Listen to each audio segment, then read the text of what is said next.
Lijep pozdrav svima.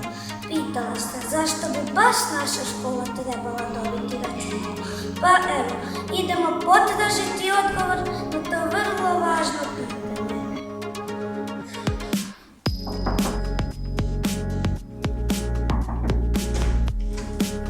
Dobar dan. Dobar dan!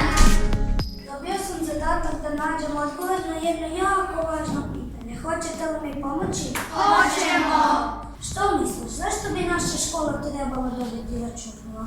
Naša bi škola trebala dobiti računala zato što smo ove godine krenuli s nastavom informatike i u nižim razredima. Idemo do nove učionice da pregledamo.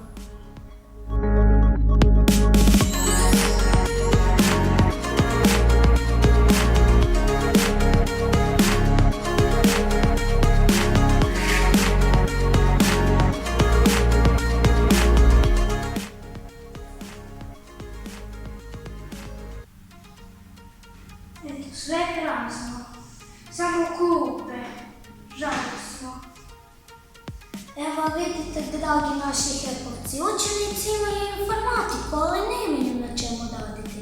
S obzirom da ove školske godine imamo novu ravnateljicu i mi bismo ih htjeli olakšati, pomoći preurediti ovu učionicu. Pst, to je naša mala tajna, zato mislimo da će računala doći u prave ruke, ako ih dodijelite upravo nama. Nadamo se da ćete baš nas razveseliti novim računalima i tako nam pomoći da što kvalitetnije učimo i radimo.